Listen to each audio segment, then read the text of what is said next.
तुमचं उपोषण चालू केलं आहे त्याबद्दल थोडक्यामध्ये माहिती द्यावी. उपोषण जे आहे ते डॉक्टर बाबासाहेब आंबेडकर यांचा उल्हासनगर महानगरपालिकेने जो शांतीनगरच्या स्मशानभूमीमध्ये पुतळा बसवलेला आहे तो पुतळा तिथून हलवावा आणि तो यथायोग्य ठिकाणी विथ परमिशन जी परवानगीची संपूर्ण प्रक्रिया असते तो प्रक्रिया पार पडून तो पुतळा योग्य ठिकाणी तो स्थानांतरित करावा या मागणीसाठी आपण हे उपोषण करत आहोत.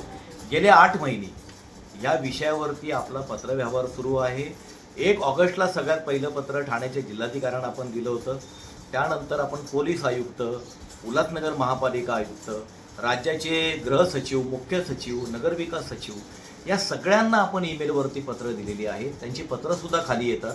परंतु या विषयावर प्रत्यक्ष जो निर्णय घेतला पाहिजे आणि प्रत्यक्ष कृती कारवाई केली पाहिजे ती कृती कारवाई करायला यातला एकही अधिकारी कोणी तयार नाही आहे.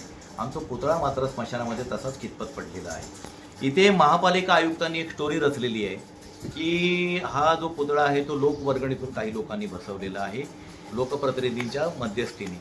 ते लोकप्रतिनिधी कोण आहेत ते कोणाला माहीत नाहीत. ते लोकवर्गणी गोळा करणारे लोक कोण आहेत हे कोणाला माहीत नाही आहे.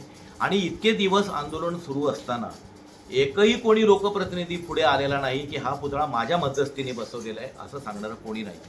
तुम्ही कधीही त्या स्मशानामध्ये जा, ते स्मशान संपूर्णपणे गर्दुले आणि तारुडे यांच्या कब्जामध्ये आहे.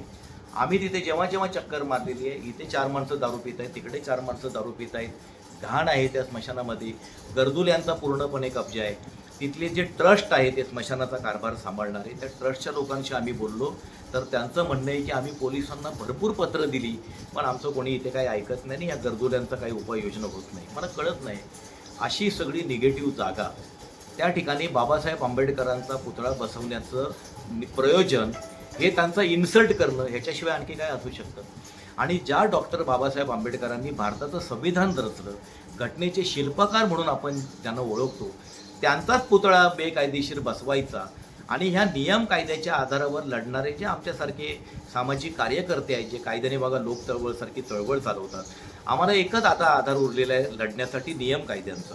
आणि आमची जी ताकद आहे ती बाबासाहेब आंबेडकर आहेत. त्याच बाबासाहेब आंबेडकरांचा पुतळा इल्लिगल बसवायचा आणि ह्या सगळ्या लढाईतली हवाच काढून घ्यायची हा जो एक डाव सुद्धा ह्या सगळ्या पुतळा आपण या बाबतीत कोर्टात जाणार आहात? प्रश्नच नाही. कारण ह्याच्यामध्ये पुतळा तर त्यांना बाहेर माझ्या उपोषणादरम्यानच काढावं लागेल कारण पुतळा बाहेर काढल्याशिवाय हे उपोषण थांबणार नाही. बऱ्याच लोकांना वाटतं की घरामध्ये उपोषण आहे, खरोखर उपोषण सुरू आहे का, मग त्याचं काय होईल, महापालिका येईल का. तर उपोषण चालू आहे की नाही हे 4 दिवसांनी, 8 दिवसांनी, 15 दिवसांनी कधी ना कधीतरी ते कळेलच. राहिला प्रश्न की महापालिकेचे अधिकारी इथे येतील का, तर मी काही त्यांना इन्व्हाइट केलेलं नाही आहे. त्यांनी तो पुतळा हटवावा, माझ्या घरी येण्याची मला रिक्वेस्ट करण्याचं काही कारण नाही. आजपर्यंत पोलीस आणि महापालिकेने काय कारवाई केली आहे? महानगरपालिका पोलिसांनी यांनी फक्त ते कागदी घोडे नाचवत आहेत, एकमेकाला पत्र पाठवत आहेत, ते काही करत नाही आहेत.